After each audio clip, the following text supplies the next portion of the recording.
Boy and McKonnen with Little Peep. How did you sort of feel when you were first kind of asked to be involved, starting with you, McKonnen, you know?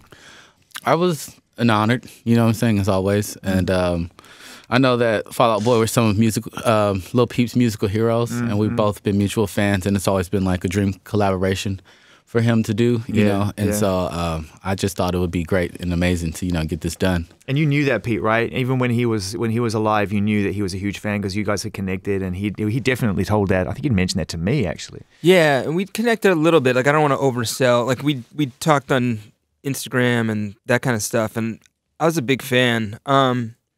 Yeah, it's interesting because you really want to be respectful of whatever the vision you know. And I wasn't close enough to know what the vision would be, but I would just to be involved and it's like an honor to have like just a small spice in the whole recipe. When I first met him, it was like in February of 2017, and he was very shy, right? Personally, he was shy, but we were riding in the car, and he was like, "I want to play you my music."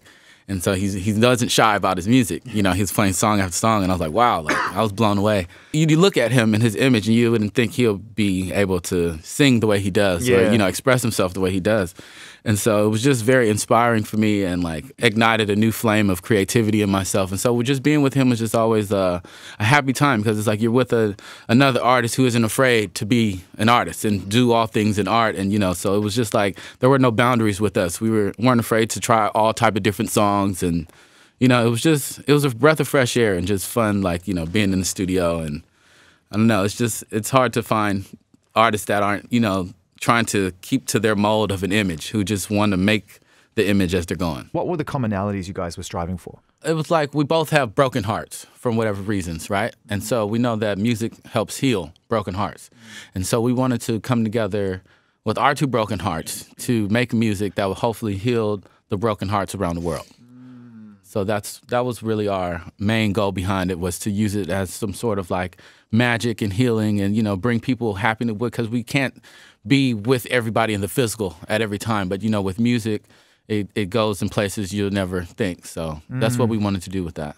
It was a weird, like, balance we had. Like, on the outside, Peep is so, like, raw and tough looking, you know? But on the inside, he's such, like, a sweetheart and so nice and, you know, just, like, you know, just very caring and stuff. And so we were talking about how, like, on the outside, I try to dress real nice and be like, oh, I'm such a sweetheart. But then on the inside, it's like I'm the kind of red dragon that has all the fire and madness around it, you know? And so me and him were just like, this is a cool balance. Like, your inner shows on my inside and my outside shows on your inside type of thing. It was like two superheroes coming together to team up. I think for a long time, probably when you guys were coming out, there was still this sort of put it in the music and leave it at home. And now I feel like put it in the music, take it with you on the road, bring it to the conversation, and talk amongst yourselves.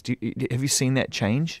I think so. I think it's like people want to see people's vulnerabilities. People understand, like, if there's a disconnect where you're singing about this thing, but then when you talk about it, people are like, oh my God, this guy is just like, is he like acting when they sing about it? And I think that the vulnerability is what, like, makes us all part of the shared tapestry, you know, like we're all, like, everybody, you know, like I like when I hear rappers or whatever, like, talking about mental health, or like when they rap about it and then they actually talk about it, and I'm like, oh, this guy's going, like, if this guy, like, you know, like if Jay-Z's talking about it and going through it, like it makes you feel freer to talk about it, and freer. And I especially think that, like, a lot of the kids that are listen to Fall Out Boy, but then, like, listen to McKonnen and especially listen to Peep and stuff, like, you need to hear this. You need to hear that, like, everybody struggles and everybody's trying to figure it out, and, like, no one's got the, like, golden answer, you know, or whatever. Or I don't know anybody that has the golden answer, you know? When you don't know that other people are going through it, like, your urge is to, like, if you come into a room like this, you're like, am I the only one that feels anxiety? Am I the only one, like, that didn't sleep last night? You know, like, whatever it is. And then the more you talk to people, and especially, like, as an artist, when you talk to, like, other artists, like, I loved that when me and McKonnen we hung out in, like, Studio City, and we're, like, in a Barnes & Noble or something like that, and I was like, this dude is so weird. Wait, hang on. We've talked about hanging out before, but you never talked about Barnes & Noble as your location. I dragged him to all kinds of, I was like, we went to Barnes & Noble, he was like, sure, I guess so.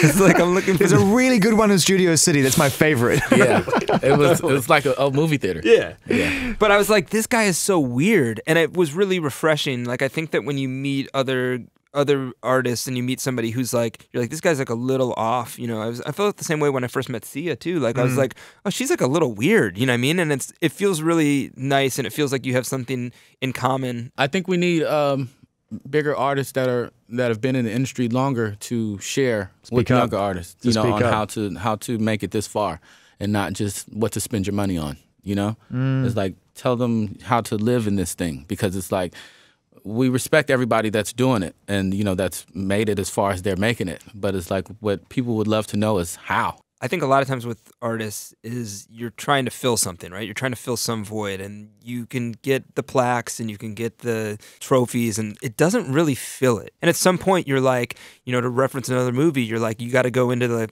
cave of darkness like Luke on, you know, Dagobah or whatever, and you just got to go in and face yourself, you know, which is like that's like one of the toughest things to really do, is to go in and face yourself and face your own vulnerabilities and realize that you're, at the core, you're the same person you were before any of the success, and kind of like unpack how to feel better and how to feel complete, or feel okay feeling somewhat incomplete. How foggy was it? How cloudy was it, Pete, when you think back to that time when you were lost? I think that the thing that's like the scariest to me is that there's a lot of, the machine is meant to keep moving. So like you're meant to be enabled, you know what I mean? So you're meant to like, wow, designed to be enabled. Yeah, and you're meant to keep your head just above water, but like not really learn how to swim. You know what I mean? You're not, you're just not, you know? And so for me, you know, like when the band took a break and when I got divorced, and, you know, like I was in a place where I was like, dude, you just got to face all this. You know, like you live with a 3-year-old kid that just depends on you, that wakes up in the morning and really expects things of you